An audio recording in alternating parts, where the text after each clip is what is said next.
My name is Benjamin Carter, and I used to think I was smart. 37 years old, cybersecurity analyst for Midwest Tech Solutions, decent salary, nice house in suburbia. The kind of guy who spots digital threats for a living, but somehow missed the biggest threat sleeping next to him every night. Before we dive deeper into this story, I have one small request. Please subscribe, drop a like, comment, and hit that hype button to boost this channel so more people can discover these incredible Reddit stories. Nicole had been acting strange for months. New passwords on everything, phone always face down, working late 3 nights a week. The woman who used to share every detail of her day suddenly became a vault of secrets. "Ben, I'm heading to the office," she called from the kitchen that Tuesday morning. Her heels clicked against our hardwood floors like a countdown timer. "Karen wants me to review the Morrison account before the presentation." I looked up from my coffee. Nicole stood in the doorway wearing a black dress that cost more than my monthly car payment. Her auburn hair was perfectly styled, makeup flawless. She looked like she was heading to a photoshoot, not a marketing meeting.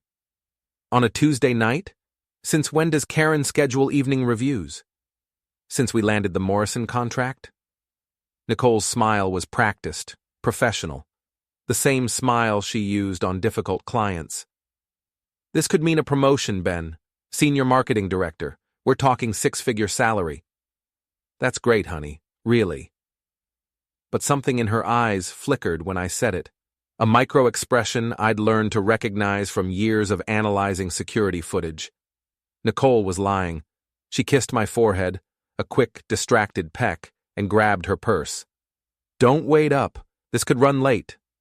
The front door closed with a soft click, and I was alone with my suspicions. I'd been married to Nicole for 8 years. Met her at a tech conference where she was promoting her marketing firm's services.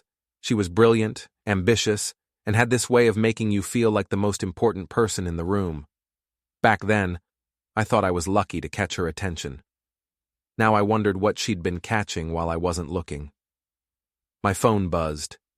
Text from Alex Reyes, my best friend since college, and the closest thing I had to a brother. "Murphy's Tavern. 8 p.m. You need a beer and I need to tell you something." Alex was an ex-cop turned private investigator, which meant he had a talent for seeing through people's bullshit. If he wanted to talk, it was serious. Murphy's Tavern sat on the corner of 5th and Main, the kind of place where cops and blue-collar workers went to complain about their jobs over cheap beer. Alex was already at our usual table when I arrived, nursing a Budweiser and looking like he'd rather be anywhere else. "You look like hell," he said as I sat down. "Thanks. You said you had something to tell me." Alex took a long drink, then set his bottle down carefully. "I saw Nicole yesterday." "Okay. Where?" "Downtown. Coming out of the Marriott with some guy I didn't recognize. Tall, expensive suit. Looked like he thought he owned the place." My stomach dropped. Maybe it was a business meeting. At 2 in the afternoon? Ben, they were holding hands. The words hit me like a physical blow. I'd suspected, but hearing it confirmed made everything real. My marriage wasn't just struggling, it was over, and I'd been the last to know. "Did you get a good look at him?" Dark hair, probably mid-40s, drove a black Tesla. License plate started with RD, but I didn't catch the rest. I pulled out my phone and started typing notes. Old habits from my security work. Document everything, assume nothing. "What are you going to do?" Alex asked. "I don't know yet. You want my advice? Get proof. Whatever you're thinking about doing, you need evidence first. Gut feelings don't hold up in divorce court." Divorce. The word sat between us like a loaded gun. "I'm not ready for that conversation yet." "Then what are you ready for?" I finished my beer and stood up. "I'm ready to find out who my wife really is." The drive home took 20 minutes, but it felt like hours. Every red light gave me time to think, and thinking was the last thing I wanted to do. By the time I pulled into my driveway, I'd made a decision. Nicole's home office was off limits during the day. her sacred space where she handled confidential client work. But Nicole wasn't home, and I had questions that needed answers. Her laptop was password protected, but I'd watched her type it enough times to know the combination. Ambition 2024. Nicole never made things complicated when simple would do. The desktop was clean, organized into folders by client name. Morrison Industries, Blackstone Corp., Meridian Holdings, all legitimate companies, all current clients of her marketing firm. Nothing suspicious. Then I saw it. A folder labeled Personal, buried in a subdirectory.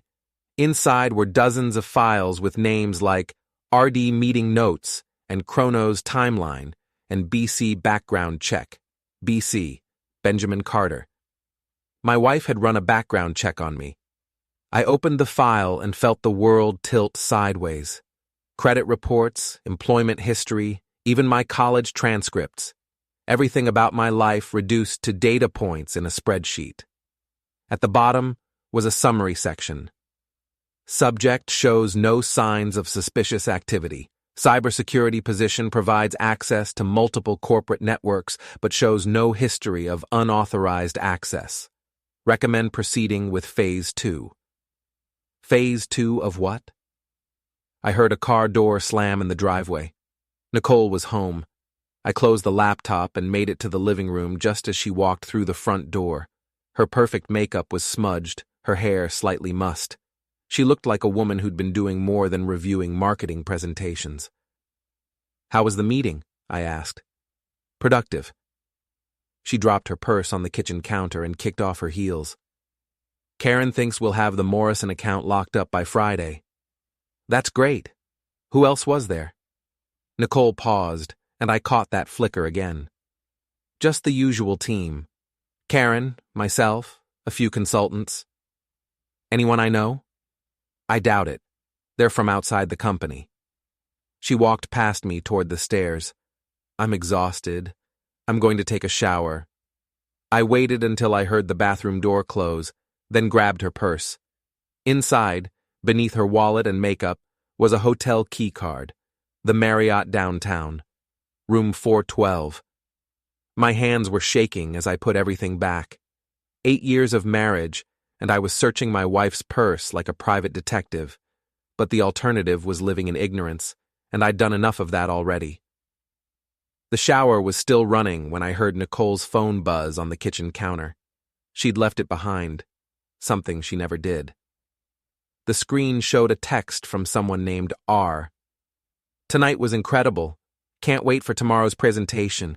You're going to love what I have planned." I memorized the number and put the phone back exactly where I'd found it. By the time Nicole came downstairs in her robe, I was reading a book on the couch, the picture of a devoted husband waiting for his wife. "You're still up," she said. "Couldn't sleep. Too much coffee today." She kissed the top of my head, another one of those distant, distracted kisses, and headed for the kitchen. "I'm going to make some tea. Want some?" "Sure." I watched her move around our kitchen, this woman I'd shared a bed with for 8 years, and realized I didn't know her at all. The Nicole I'd married was ambitious but honest, driven but loyal. This Nicole was a stranger, wearing my wife's face. My phone was in my pocket, and I had Alex's number memorized. One text could set everything in motion. "I need your help. It's about Nicole." But I hesitated. Once I sent that message, there was no going back. My marriage would officially become an investigation, my wife a suspect in her own life. Nicole brought me a cup of chamomile tea and settled beside me on the couch. For a moment, she looked like the woman I'd fallen in love with, vulnerable, tired, human. "Ben, can I ask you something?" "Of course." "Do you ever think about what would happen if everything changed? If we had to start over somewhere new?" The question caught me off guard. "What do you mean?" "I don't know. Sometimes I feel like we're stuck in this routine, you know? Same jobs, same house, same conversations every night. Don't you ever want something more exciting?" I looked at her carefully. "Are you saying you're not happy?" I'm saying I wonder what else is out there. And have you found anything interesting? Nicole's eyes met mine, and for a split second, I thought she might tell me the truth. Instead, she smiled that professional smile again. Just daydreaming, I guess. Ignore me. I'm tired. She finished her tea and headed upstairs. I heard the bedroom door close, then the soft sound of her making a phone call. The conversation was too quiet to make out words, but the tone was intimate, conspiratorial. I pulled out my phone and sent the text to Alex. I need your help. It's about Nicole. His response came back immediately. What did you find? Too much to explain over text. Can you meet me tomorrow? My office, 10 a.m. I turned off the lights and headed upstairs. Nicole was already asleep, or pretending to be. I lay in bed next to her, listening to her breathing, and wondered how long she'd been living a double life. Tomorrow, I'd start finding out. Alex's office was in a converted warehouse downtown, the kind of place that looked sketchy from the outside but was surprisingly professional inside.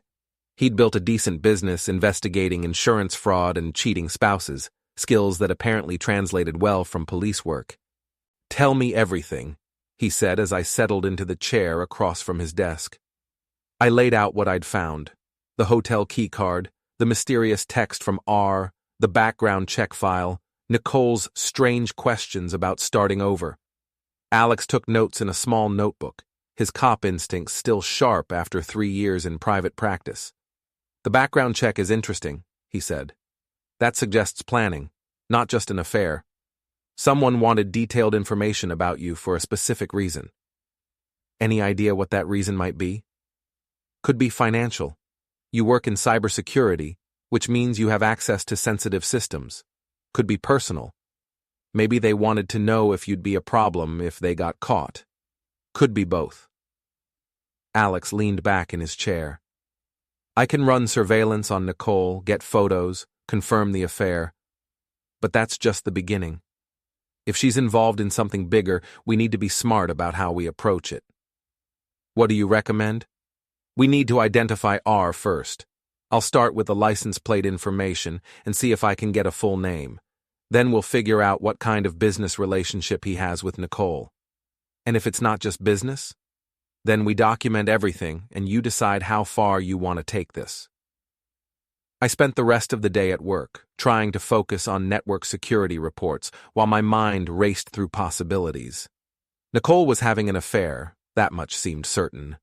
But the background check suggested something more complicated, more calculated. At lunch, I called Nicole's office. Meridian Marketing, this is Lisa. Hi Lisa, it's Ben Carter. Is Nicole available? Oh, hi Ben. Nicole's in a meeting with that consultant from Blackstone. Should I have her call you back? Blackstone Corp. I'd seen that name in Nicole's client files. No, that's okay. I'll catch her tonight. Actually, she mentioned she might be working late again. This Blackstone project has her putting in crazy hours. Right. The Blackstone project. Thanks, Lisa. I hung up and immediately called Alex. Blackstone Corp, I said. Nicole's working with someone from Blackstone Corp. I'll look into it. In the meantime, I need you to do something for me. What? Tonight, when Nicole says she's working late, I want you to follow her. Keep your distance. Don't do anything stupid. Just see where she goes. Alex, I'm not a private investigator. No, but you're her husband. If she spots you, you have a built-in excuse. You were worried about her working so late, you brought her dinner, whatever. I can't get that close without risking the whole operation. That evening, Nicole followed her usual script. Black dress, perfect makeup, kiss on the forehead. Working late again? I asked. Karen wants the Blackstone presentation perfect. This could be huge for us. Want me to bring you dinner later? That's sweet, but we'll probably order in. Don't wait up. I waited 10 minutes after she left, then got in my car and drove toward her office. Nicole's silver BMW was in the parking lot, but the building looked dark. I parked across the street and waited. At 7:30, a black Tesla pulled up next to Nicole's car. A man got out. Tall, dark hair, expensive suit. Even from a distance, he looked exactly like Alex's description. Nicole emerged from the building and they embraced, not like business colleagues, but like lovers. They got into the Tesla and drove away.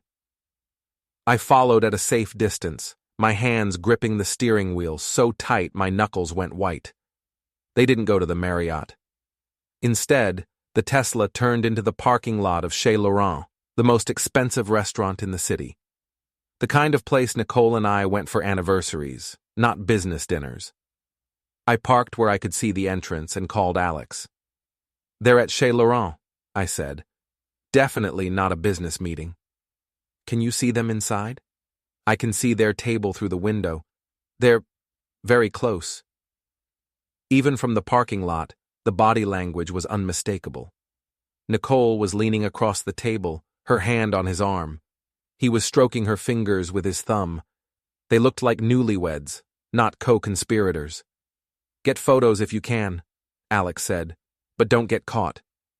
I used my phone to zoom in and took several pictures. The quality wasn't great, but it clearly showed Nicole and the mystery man in an intimate dinner. Evidence of adultery, if I needed it for divorce proceedings. They stayed at the restaurant for 2 hours. I watched them laugh, touch, gaze into each other's eyes like teenagers in love. It was nauseating and heartbreaking at the same time. When they finally left, I expected them to go to the hotel. Instead, the Tesla headed toward the business district. I followed, staying several cars back, until they pulled into the parking garage of the Meridian building, Nicole's office building, at 10 p.m. on a Tuesday. I parked on the street and watched the Tesla disappear into the garage. 15 minutes later, lights came on in Nicole's office on the 15th floor. I could see 2 silhouettes moving around the room. My phone rang. "Alex." "Where are they now?" "Nicole's office. They went back to her office." "Interesting. That suggests they actually do have business to discuss. Or they're having an affair at her desk. Maybe both. Can you get closer?" I looked up at the building. "The lobby's locked after hours, but I know the security guard. Nicole's mentioned him before. Jimmy something. Maybe I can talk my way in."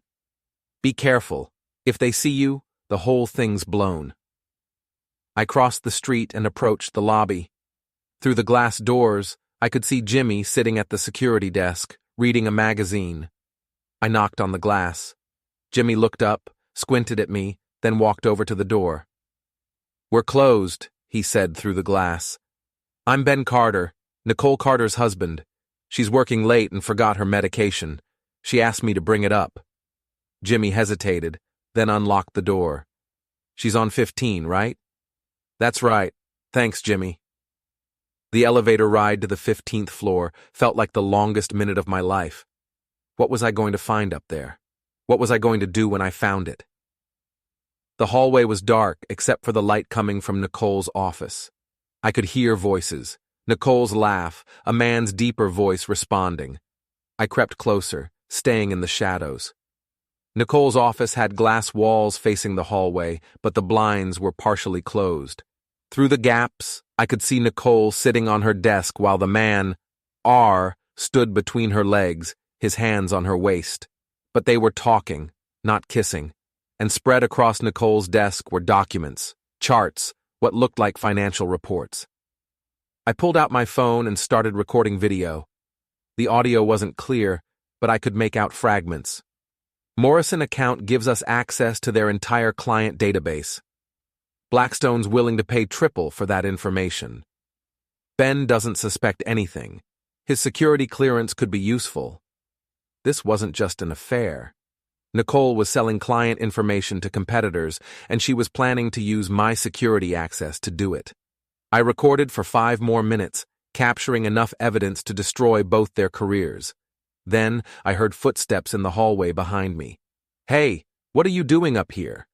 Jimmy the security guard was walking toward me, flashlight in hand. I pocketed my phone and tried to look casual. "I was just looking for Nicole. Her office is dark." Jimmy frowned. "Mrs. Carter left an hour ago. I saw her go." "Are you sure?" I thought she said she'd be here late. Positive. She left with that consultant guy around 9:30. I looked back at Nicole's office. The lights were off, the blinds closed, no sign that anyone had been there. Must have just missed her, I said. Thanks anyway. The ride down in the elevator was surreal. Had I imagined the whole thing? But no, I had video on my phone, proof that Nicole and her mystery man had been in that office, planning to sell corporate secrets and use my security access to do it. I sat in my car for 20 minutes, watching the video over and over. The audio was clearer than I'd thought. Ben's cybersecurity position gives him access to 17 different corporate networks. If we can get his login credentials, we can access everything. How do we do that without making him suspicious? I'm working on it. Ben trusts me completely. He'll give me anything I ask for. My wife wasn't just cheating on me. She was planning to frame me for corporate espionage. I drove home in a daze. Nicole's car was already in the driveway, and she was in the kitchen making tea when I walked in. "How was your evening?" she asked, not looking up. "Quiet. How was work?" "Exhausting, but productive. I think we're really going to impress Blackstone." I watched her move around the kitchen, this woman who'd just spent the evening planning my professional destruction, and felt something cold and hard settle in my chest. "Nicole, can I ask you something?" "Sure." "If someone betrayed you, I mean really betrayed you, hurt you in the worst possible way, what would you want to happen to them?" She looked up from her tea, and for a moment her mask slipped. I saw calculation in her eyes, the mind of someone who'd thought about betrayal in practical terms. "I'd want them to lose everything," she said, "everything that mattered to them." "Even if you loved them?" "Especially then. The people closest to you can hurt you the most." She kissed my cheek and headed upstairs. "I'm exhausted. Don't stay up too late." I waited until I heard the bedroom door close, then called Alex. "We need to meet tomorrow," I said. "I have everything we need." "What did you find?" "Enough to destroy them both." "But Alex?" "I'm not just looking for a divorce anymore." "What are you looking for?" I thought about Nicole's words. I'd want them to lose everything. "Justice," I said. "I want justice." Alex watched the video 3 times before he spoke. "This is bigger than adultery," he said finally. "This is conspiracy to commit corporate espionage, identity theft, fraud. We're talking federal crimes." "Can we prove it?" "The video's good, but we need more. Names, dates, specific plans. Right now, we have them discussing hypotheticals." We were in Alex's office again, the morning sun streaming through the dirty windows. I'd barely slept, my mind racing through possibilities and scenarios. "What's our next move?" Alex leaned back in his chair. "We need to identify the man first. I ran the partial license plate through my contacts. RD could be Rafe Dillon, 42, senior consultant at Blackstone Corp. Divorced, no kids, lives in Harbor Towers downtown." "Rafe Dillon." I rolled the name around in my mouth like a curse word. "There's more. Dillon has a history. 3 previous jobs, all ended under suspicious circumstances.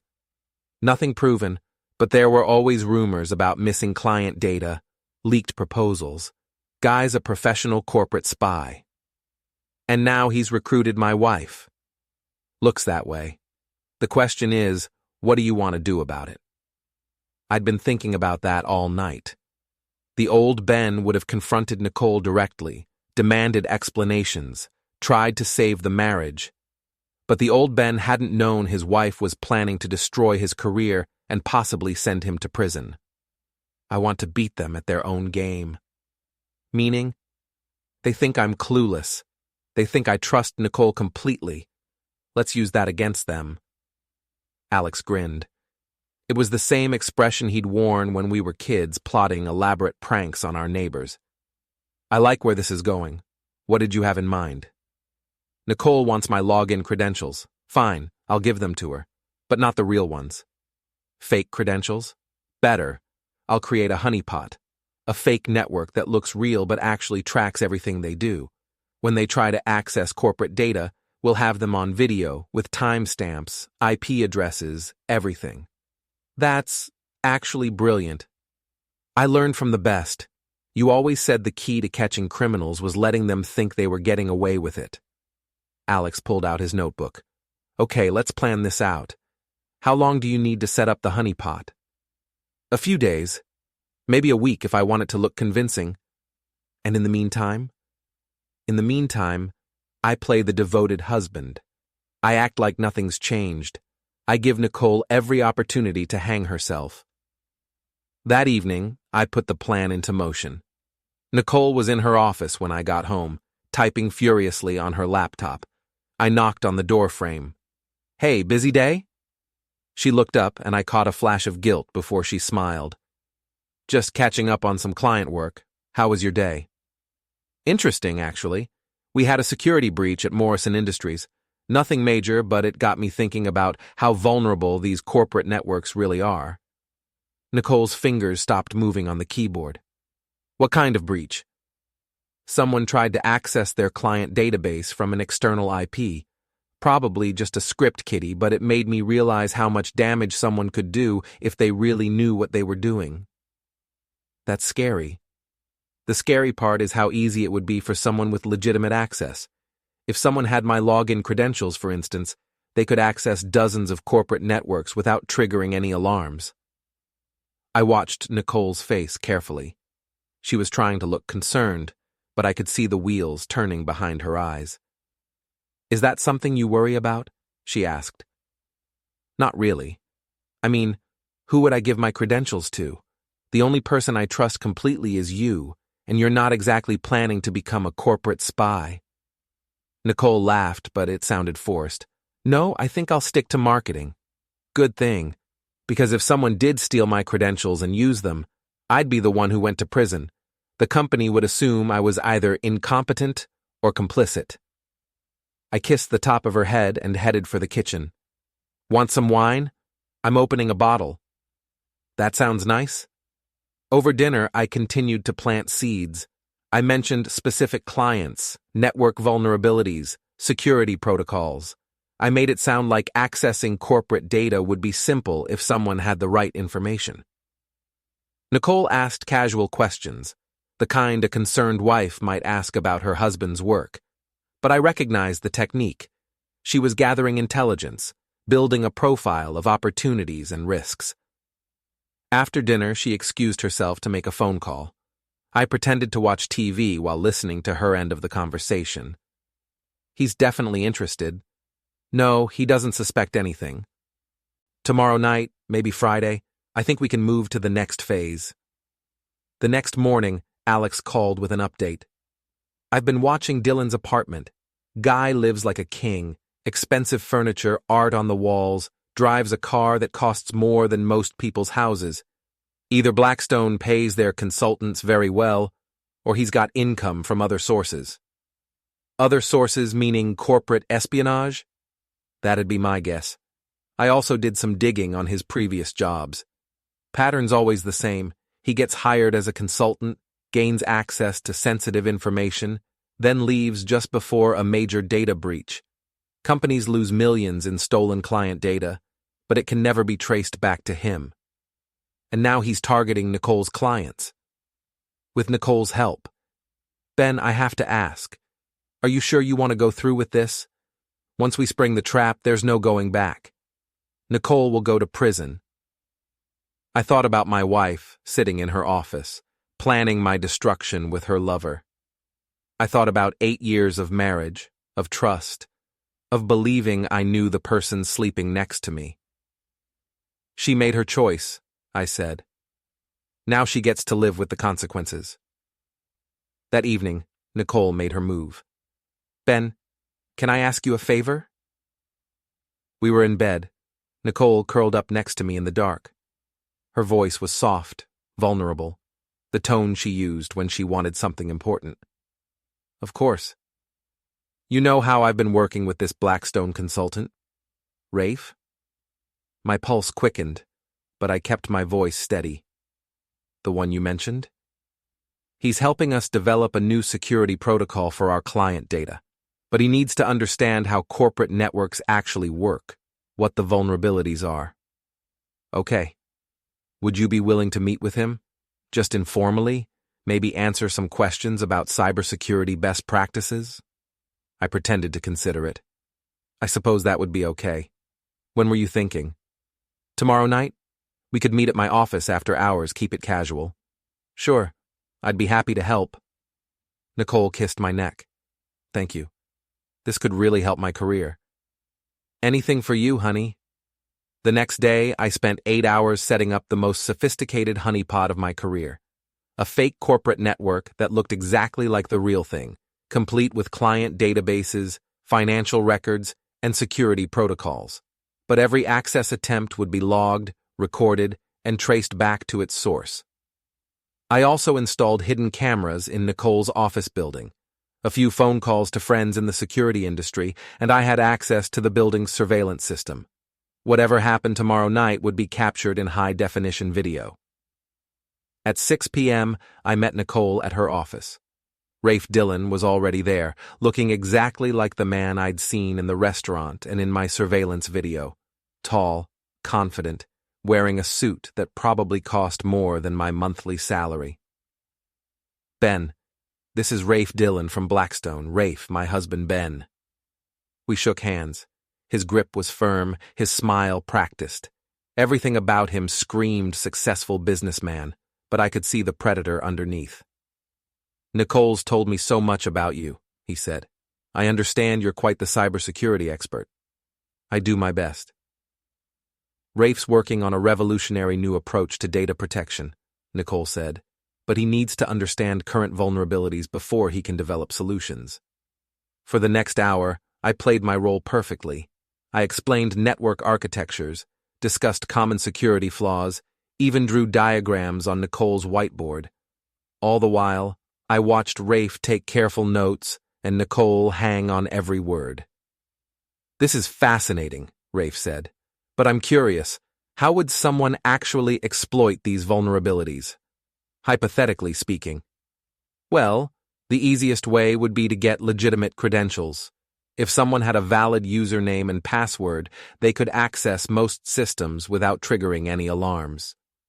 How secure are those credentials? Depends on the user. Most people are pretty careless. They write passwords down, share them with colleagues, use the same password for multiple systems. Nicole leaned forward. What about you? How do you protect your credentials? I'm probably more paranoid than most. I use different passwords for every system, change them regularly, never write them down. Never? Rafe asked. Well, I keep them in an encrypted file on my personal laptop, but that's protected by biometric locks, so it's essentially unbreachable. I watched Rafe and Nicole exchange a quick glance. They were thinking the same thing. If they could access my laptop, they could get all my credentials at once. That's smart, Nicole said. Very secure. It has to be. If those credentials fell into the wrong hands, someone could steal millions of dollars worth of corporate data. We talked for another 30 minutes. Then Rafe checked his watch. I should get going. This has been incredibly helpful, Ben. Thank you. Anytime. Good luck with your security protocol. After Rafe left, Nicole walked me to the elevator. That went really well, she said. I think Rafe was impressed. He seems like a smart guy. I can see why Blackstone hired him. He is smart and ambitious. I think we make a good team. The elevator doors opened, and I stepped inside. See you at home, Nicole said. Actually, I'm going to stop by Alex's place. Haven't seen him in a while. Okay. Don't stay out too late. As the elevator descended, I smiled. Phase 1 was complete. Now Nicole and Rafe thought they knew how to access my credentials. Tomorrow, I'd give them the opportunity to try, and when they did, I'd have everything I needed to destroy them both. The call came at 2 a.m. Ben, it's me. Nicole's voice was shaky, panicked. Someone broke into my office. I sat up in bed, instantly alert. What? Are you okay? I'm fine, but my laptop's gone, and some files. I think someone was looking for client information. Did you call the police? Not yet. I called building security first, then you. Ben, what if this is connected to that security breach you mentioned? What if someone's targeting our clients? I could hear the fear in her voice, but underneath it was something else. Calculation. Nicole was scared, but not about a break-in. She was scared because her plan wasn't working.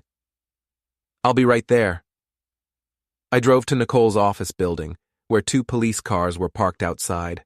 Nicole was in the lobby with a uniformed officer giving her statement.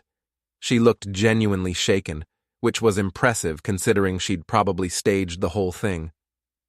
Mrs. Carter says someone accessed her office between midnight and 2 a.m., the officer told me. Took her laptop and some client files. No signs of forced entry, which suggests they had access to the building. Any idea how they got in? Building security's reviewing the footage now. We should know more in a few hours. I put my arm around Nicole. I'm sorry, honey. I know how important those files were. It's not just the files. My laptop had everything on it. Client contacts, project notes, even some personal stuff. Personal stuff?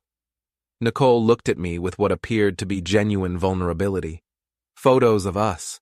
Our vacation pictures, anniversary videos, things I can't replace. For a moment, I almost felt sorry for her. Then I remembered the video of her planning to steal my credentials and frame me for corporate espionage. We'll get through this, I said. Insurance will cover the laptop and you can rebuild the client files. What if they use the information to hurt my clients? What if this destroys my career? It won't. You're too smart, too talented. One setback isn't going to stop you. The police finished their investigation around 4 a.m. No useful evidence, no clear suspects. Just another corporate break-in in a city full of them. On the drive home, Nicole was quiet. I could practically hear her thinking, trying to figure out how to salvage her plan. Ben, I need to ask you something. What? That encrypted file you mentioned, with your work credentials. How secure is it really? Very secure. Why? I'm just worried. If someone's targeting cybersecurity professionals, you could be next. Maybe you should change all your passwords just to be safe. That's not a bad idea. Actually, would you mind helping me? I could use a second set of eyes to make sure I don't miss anything. Nicole tried to hide her excitement. Of course. When do you want to do it? Tomorrow night? After work? Perfect. The next evening, I set up my laptop on the kitchen table while Nicole made dinner.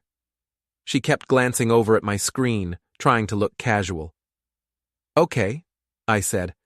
I'm going to open the credential file. Fair warning, it's going to look like gibberish because everything's encrypted.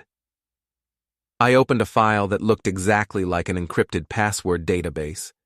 In reality, it was a carefully constructed fake, filled with credentials for my honeypot network. Wow, Nicole said, peering over my shoulder. That's a lot of passwords. 17 different corporate networks. Each one requires different security protocols. I scrolled through the fake credentials, making sure Nicole could see the usernames and network addresses. She was memorizing everything, her marketing-trained mind cataloging information for later use. This one's interesting, I said, pointing to a fake entry for Morrison Industries. They just upgraded their security system, but there's still a backdoor in the client database. A backdoor? A way to access information without going through normal security channels. Probably left over from the system installation. I keep meaning to report it, but honestly, it's useful for troubleshooting. Nicole nodded, filing away another piece of information. We spent an hour going through the fake credentials.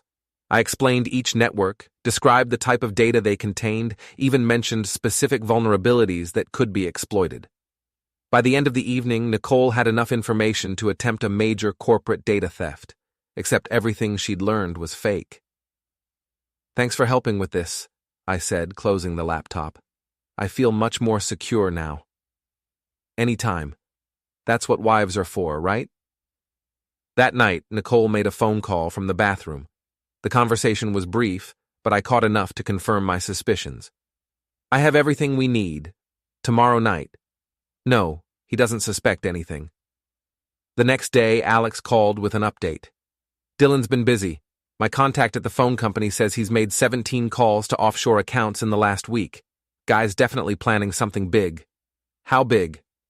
Based on the call patterns, I'd say he's coordinating with buyers in at least 3 different countries. This isn't just corporate espionage, it's international data trafficking. And Nicole's right in the middle of it. Up to her neck. Ben, are you sure you're ready for this? Once they try to access your fake network, we'll have enough evidence to put them away for years. I thought about Nicole lying next to me every night, planning my destruction. I thought about 8 years of marriage reduced to a cover story for corporate espionage. I'm ready. That evening, I made it easy for them. I left my laptop open on the kitchen table and announced I was going to take a shower. Take your time, Nicole said. I'm going to catch up on some reading. I went upstairs and waited. Through the bathroom vent, I could hear Nicole moving around downstairs, the soft click of laptop keys, the quiet beep of my phone as she photographed the screen. 20 minutes later, I came back downstairs. Nicole was on the couch, reading a magazine, looking perfectly innocent. Good book? I asked. Just some marketing trade journal? Pretty boring, actually. My laptop was exactly where I'd left it, but the screen was warm. Someone had been using it recently. I'm going to bed, I said. Long day tomorrow. I'll be up in a few minutes. I went upstairs and called Alex. It's done. She took the bait. How can you tell?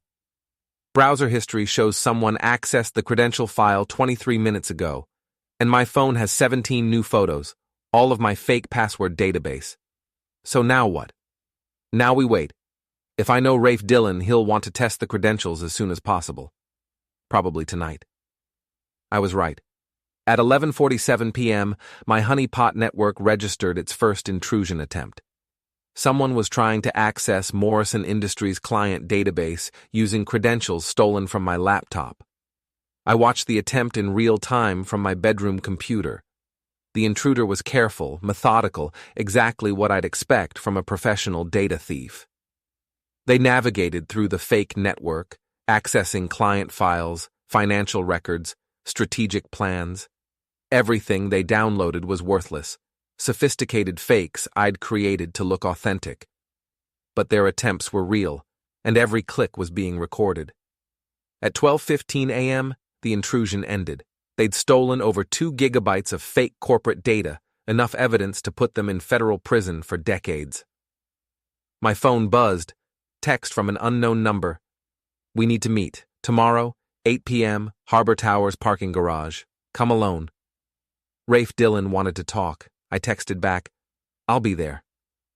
Nicole was asleep when I put my phone away, or pretending to be. In 12 hours, I'd be face to face with the man who'd destroyed my marriage and tried to destroy my career, and I'd be ready for him. Harbor Towers was the kind of luxury high-rise that screamed new money, all glass and steel, reaching toward the sky like a monument to ambition. The parking garage was dimly lit, full of expensive cars and shadows. Rafe Dillon was waiting by his Tesla, checking his phone. He looked up as I approached, and I saw something I hadn't expected. Fear. Ben, thanks for coming. Did I have a choice? We need to talk, about last night. I kept my expression neutral.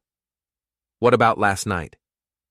Someone used your credentials to access Morrison Industries' network, downloaded over 2 gigabytes of client data. That's impossible. My credentials are secure. Rafe stepped closer. Ben, I know you're not stupid, and I know you know about Nicole and me. The confession hung in the air between us. No more pretense, no more games. How long? I asked. 6 months. But it's not what you think. Really? What is it then? It's business. Nicole has access to client information that my company needs. We're not stealing it. We're conducting competitive intelligence. By breaking into corporate networks using my credentials? Your credentials were never supposed to be used. That was Nicole's idea, not mine. I almost laughed. So you're saying my wife is the criminal mastermind, and you're just an innocent businessman? I'm saying things got complicated. Nicole became obsessed with the money, with the power, with beating the system. She convinced herself that stealing corporate data was just aggressive marketing. And what did you convince yourself? Rafe looked away. I convinced myself that I didn't have a choice. There's always a choice. Not when you're in debt to the kind of people I owe money to. Not when they threaten to eliminate you if you don't deliver. For the first time, Rafe sounded human. Scared, desperate, trapped by his own mistakes. Who do you owe money to? People you don't want to meet. People who buy corporate data and sell it to foreign governments. The scope of the conspiracy was bigger than I'd imagined. Nicole wasn't just cheating on me, she was committing treason. So what do you want from me? Help me stop her. Nicole's planning something big, something that will destroy both our lives. She thinks she can pin everything on you, claim you were the mastermind, and she was just following orders. And you believe her? I believe she's desperate enough to try anything. Ben, your wife is not the woman you married. She's become someone else, someone dangerous. I studied Rafe's face in the dim parking garage light. He was telling the truth, or at least part of it. What's she planning? Tomorrow night, there's a major data transfer. Client information from 17 different companies, worth millions on the black market. Nicole thinks she can steal everything, sell it to my contacts, and disappear before anyone notices. Disappear where? Switzerland. She's already opened offshore accounts, bought fake identification. She's planning to leave the country and let you take the blame for everything. My wife had planned my destruction down to the last detail. While I was playing games with honeypot networks, she was preparing to flee the country and leave me holding the bag for international espionage. Why are you telling me this? Because I don't want to go to prison for her mistakes. And because... He paused. Because despite everything, I don't think you deserve what she's planning to do to you. How considerate. Ben, I know you hate me. I know you want to destroy both of us. But Nicole is the real threat here. Stop her, and I'll testify against her. I'll tell the FBI everything. And what do you get out of it? A plea bargain, maybe 5 years instead of 20. I pretended to consider his offer. I need proof. Documentation, recordings, something that proves Nicole is the mastermind. I can get that. But I need guarantees. I need to know you won't throw me to the wolves. I'll think about it. Don't think too long. The data transfer happens tomorrow night. After that, Nicole disappears and you become the FBI's prime suspect. I left Rafe in the parking garage and drove home, my mind racing. Nicole's car was in the driveway, but the house was dark. She was either asleep or pretending to be. I found her in the kitchen, making tea. She looked up as I walked in, and I saw guilt flash across her face. Where were you? Alex's place. We were working on a project. This late? Time got away from us. Nicole nodded, but I could see her calculating. She was wondering if I suspected anything, if I'd discovered her plan. Ben, can I ask you something? Of course. If something happened to me, if I had to go away for a while, would you be okay? The question was so loaded I almost laughed. Go away where? I don't know. Maybe a long business trip or a family emergency, hypothetically. How long is a while? Maybe a few months. Maybe longer. I looked at my wife, this woman who was planning to flee the country and destroy my life, and felt something cold settle in my chest. I think I'd manage, I said. Good. That's good to know. She kissed my cheek and headed upstairs. I'm exhausted. Don't stay up too late. I waited until I heard the bedroom door close, then called Alex. We need to move up the timeline, I said. Nicole's planning to run tomorrow night. Run where? Switzerland, with enough stolen data to retire on. Then we stop her tomorrow. You ready for this? I thought about 8 years of marriage, about trust and betrayal, about the woman upstairs who was planning my destruction. I'm ready. The next day dragged by like a funeral march. Nicole went to work as usual, but I could see the tension in her movements. She was preparing for her escape, tying up loose ends, getting ready to disappear forever. At 6 p.m., she called, "I'm working late again. Don't wait up." Another Blackstone meeting? Something like that. I hung up and called Alex. "It's time." We met at my house and went over the plan one more time.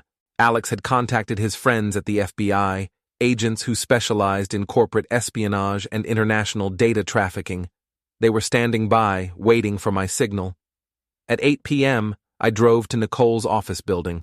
The parking garage was nearly empty except for Nicole's BMW and Rafe's Tesla. They were upstairs, preparing to steal millions of dollars worth of corporate data, or so they thought. I took the elevator to the 15th floor and walked toward Nicole's office. Through the glass walls, I could see them working frantically at 2 laptops, downloading what they believed was confidential client information. I pulled out my phone and called the FBI. "This is Ben Carter. They're attempting to access the networks now." "We're in position. Keep them busy for 5 more minutes." I walked into Nicole's office. They looked up, startled. "Ben, what are you doing here?" "I came to stop you." Nicole's face went white. "Stop me from what?" "From stealing corporate data, from framing me for espionage, from fleeing the country and leaving me to take the blame for your crimes." Rafe stood up slowly. "Ben, you don't understand." "I understand perfectly. You've been using my wife to steal client information, and now you're planning to sell it to foreign governments." Nicole found her voice. "That's not true. We're conducting legitimate competitive research." "With stolen credentials? Through illegal network access?" "Nicole, I've been watching you for weeks. I know about the offshore accounts, the fake identification, the plan to disappear to Switzerland." "You've been watching me?" "Every move, every phone call, every meeting with your lover." Nicole's mask finally slipped. The vulnerable wife disappeared, replaced by someone cold and calculating. "You self-righteous bastard. Do you have any idea how much money we're talking about? Enough to set us up for life." "Us?" "You mean you and Rafe." "I mean all of us. Ben, you could be part of this. We could disappear together, start over somewhere new." "With stolen money and dirty hands?" "With enough money to never worry about anything again." I looked at the woman I'd married, the woman I'd loved for 8 years, and realized I'd never known her at all. "I can't do that, Nicole." "Then you're a fool." The elevator dinged in the hallway. Heavy footsteps, multiple voices. The FBI had arrived. Nicole and Rafe looked toward the door, then back at me. "You called the police," Nicole said. "I called the FBI. There's a difference." "Ben, please. We can work this out. We can make a deal."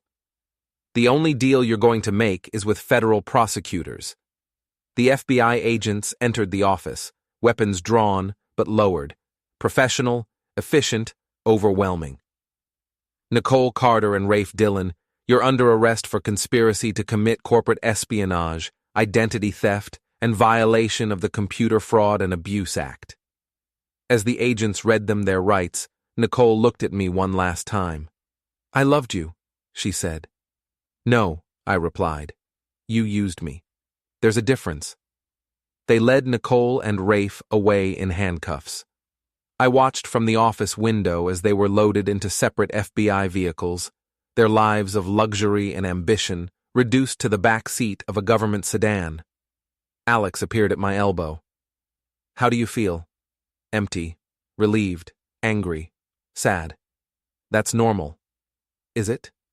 "Ben, you did the right thing. They would have destroyed dozens of companies, hundreds of jobs, and they would have destroyed you in the process." I nodded, but the victory felt hollow. I'd won, but the cost was everything I'd believed about my life, my marriage, my ability to judge character. "What happens now?" "Now you rebuild. You figure out who you are when you're not married to a criminal. I looked around Nicole's office one last time. The scene of so many crimes, so many betrayals, so many lies. Tomorrow, it would be empty. Nicole would be in federal custody, and I would be alone, but I would be free, and for the first time in months, that felt like enough. 6 months later, I was rebuilding my life one day at a time. The divorce was finalized, the FBI investigation closed, and Nicole was serving a 15-year sentence in federal prison. Rafe had taken a plea bargain and testified against her, earning himself a mere 8 years behind bars. I should have felt vindicated. Justice had been served, the criminals punished, the innocent protected. But late at night, alone in the house that used to be ours, I felt something else entirely. I felt cheated. Nicole had destroyed 8 years of my life, planned to frame me for federal crimes, and tried to flee the country with millions in stolen data. In return, she got 3 meals a day, cable television, and a law library. She was alive, healthy, and probably planning her next scheme. It didn't feel like enough. The thought had been growing in my mind for months, fed by sleepless nights and unanswered questions. Nicole had taken everything from me, my marriage, my trust, my faith in my own judgment. She'd turned my life into a lie and my love into a weapon. Prison was just the beginning of what she owed me. The plan came to me gradually, like pieces of a puzzle falling into place. I'd learned a lot about Nicole during our marriage, her fears, her weaknesses, her desperate need for control and admiration. Prison would be breaking her down systematically, stripping away the polished exterior to reveal the frightened, insecure woman underneath. And when she was at her most vulnerable, I would be there. The first step was getting access. Nicole was being held at the Federal Correctional Institution in Lexington, Kentucky, a medium-security prison for white-collar criminals. Conjugal visits weren't allowed, but she was permitted regular visits from immediate family members. Since our divorce was final, I no longer qualified. But Nicole's sister Jennifer did. Jennifer had never liked me, always thought Nicole was too good for a computer nerd like me. But she also had a gambling problem that had left her deep in debt to some very unforgiving people. "I need you to do something for me," I told her over coffee at a diner outside Louisville. "What kind of something?" "I need you to visit Nicole, regularly, and I need you to tell her things." "What kind of things?" I slid an envelope across the table. Inside was $10,000 in cash and a detailed script. The kind of things that will make her understand what she's lost. Jennifer counted the money twice. "This is a lot of cash for just talking to my sister." "It's not just talking. It's psychological warfare. Nicole destroyed my life, and now I'm going to return the favor." "What do you want me to tell her?" "That I'm doing better than ever. That I got promoted at work, bought a new house, started dating a beautiful woman. That everyone we used to know has forgotten about her, moved on, stopped caring. That's pretty cruel, Ben. She tried to frame me for treason and flee the country. I think I'm being generous." Jennifer pocketed the money. "When do I start?" The visits began the following week. Jennifer would drive to Lexington every Saturday, spend an hour with Nicole, then call me with a report. At first, Nicole seemed to be handling prison well. She was working in the library, taking correspondence courses, maintaining the fiction that she was just another victim of circumstances. But as the weeks passed, the visits took their toll. "She's starting to crack," Jennifer reported after the 6th visit. "Keeps asking about you, whether you've remarried, if you ever mention her name. I told her you're engaged to a marketing executive from Chicago." "How did she react?" "Threw up in the bathroom afterward. Guard said she was crying for an hour." Good. Nicole was beginning to understand that the world had moved on without her. The second phase of my plan required more finesse. I started sending Nicole letters, not directly, but through a lawyer who specialized in prisoner correspondence. The letters were carefully crafted to seem supportive while actually being devastating. Dear Nicole, the first letter read, I hope you're adjusting well to your new environment. I wanted you to know that I don't hate you for what you did. I understand that you were under a lot of pressure, that Rafe manipulated you into making bad decisions. I've forgiven you, and I hope someday you can forgive yourself. I'm doing well, by the way. The promotion came through, and I'm seeing someone new. She's nothing like you, which is probably for the best. Take care of yourself. Ben. The letter was a masterpiece of passive aggression. Every sentence that seemed kind had a barb hidden inside. I forgave her, implying she was weak. Rafe manipulated her, suggesting she was stupid. I was doing well and dating someone new, proving she was replaceable. Nicole's response came 3 weeks later, forwarded through the same lawyer. Ben, thank you for writing. I think about you every day and regret everything that happened. I know I can't undo the past, but I want you to know that what we had was real. I loved you, even when I was making terrible mistakes. I hope your new relationship brings you happiness, but I also hope you remember the good times we shared. Maybe when I get out, we could talk. Maybe we could find a way to be friends. I'm not the same person who hurt you. Prison has changed me. Love, Nicole. The desperation in her words was palpable. She was clinging to the fantasy that our relationship could be salvaged, that she could somehow undo 8 years of lies and betrayal. I wrote back immediately. Nicole, I appreciate your letter, but I think you misunderstood mine. When I said I'd forgiven you, I meant I'd let go of my anger, not that I wanted to reconcile. What we had wasn't real. It was a cover story for your criminal activities. I realize now that you never loved me. You were just using me to access corporate networks. The woman I married was a fiction, a character you created to manipulate me. I'm glad you're changing in prison, but that doesn't change what you did or who you really are. Please don't write to me again. Ben. Jennifer reported that Nicole didn't eat for 3 days after receiving that letter. The third phase was the cruelest. I arranged for Nicole to receive newspaper clippings about my new life, carefully fabricated stories about my engagement, my promotion, my success. I hired a photographer to take pictures of me with an actress I'd paid to play my fiancée, then made sure those photos found their way to Nicole through mutual friends. The psychological pressure was relentless. Every week brought new evidence that I had moved on, that I was happy, that I had forgotten about her completely. Meanwhile, Nicole was trapped in a concrete box, counting down the days until a freedom that would mean nothing because everyone she'd ever known had stopped caring about her. But I wasn't finished. The final phase required patience. I waited 2 years until Nicole had served enough time to be eligible for early release programs. Then I made my move. I contacted the parole board and requested to speak at Nicole's hearing. As her victim, I had the right to address the board about the impact of her crimes and my feelings about her potential release. The hearing was held in a sterile conference room at the federal courthouse. Nicole sat at a table with her public defender, wearing an orange jumpsuit and looking older than her years. Prison had aged her, worn away the polished confidence that had once made her so attractive. When it was my turn to speak, I stood up and looked directly at her.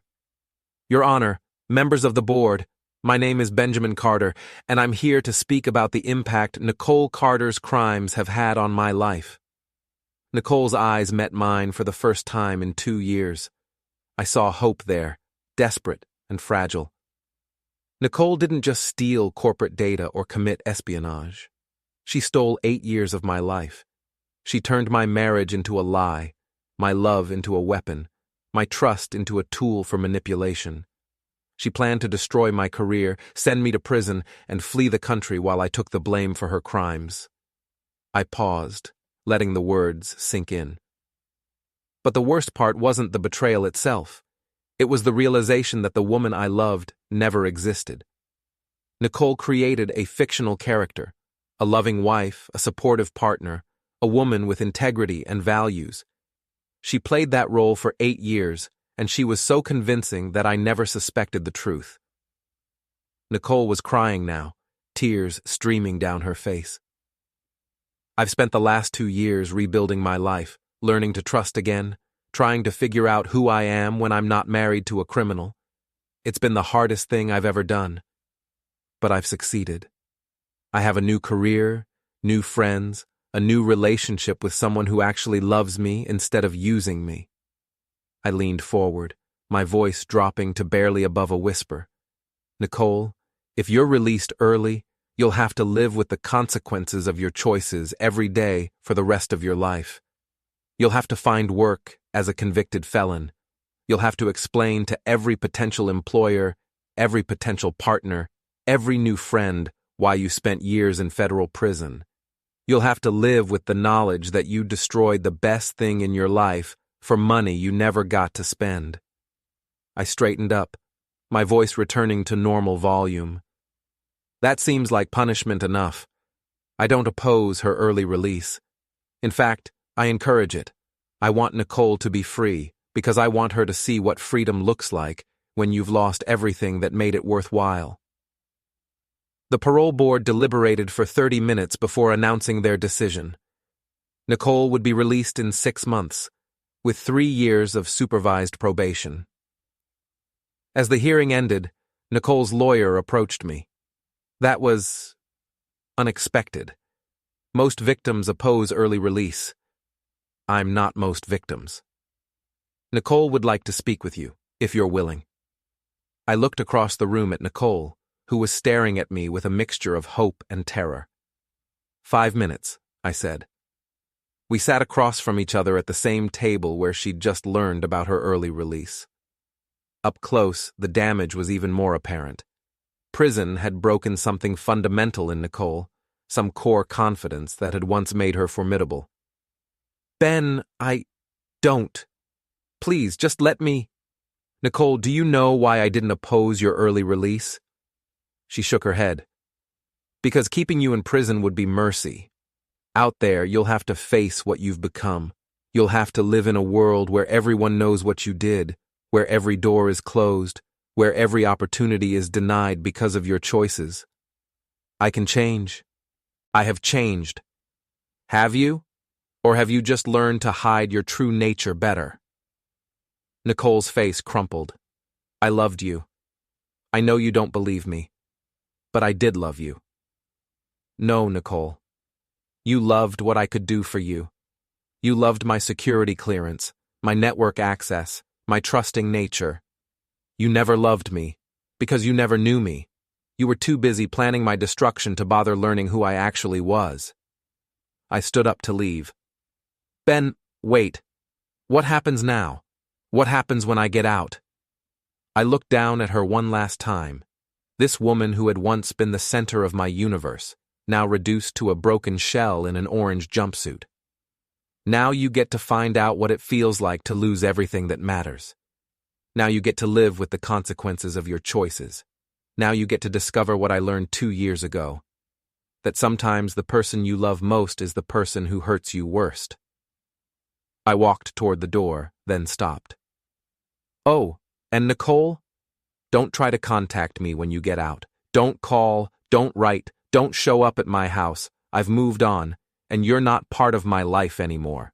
You're not part of anyone's life anymore. I left her sitting alone in that sterile conference room, crying into her hands. 6 months later, I received a notification that Nicole had been released from federal prison. She served her probation in a halfway house in Detroit, working minimum wage jobs and trying to rebuild a life that no longer had any foundation. I never saw her again. But sometimes, late at night, I would think about her out there somewhere, alone, unemployed, unemployable, living with the knowledge that she had destroyed the best thing in her life for a dream that turned into a nightmare. And I would smile, because justice isn't just about punishment, it's about consequences. It's about making sure that people who destroy lives have to live with what they've done. Nicole had taken everything from me, and in return, I had taken everything from her. We were even.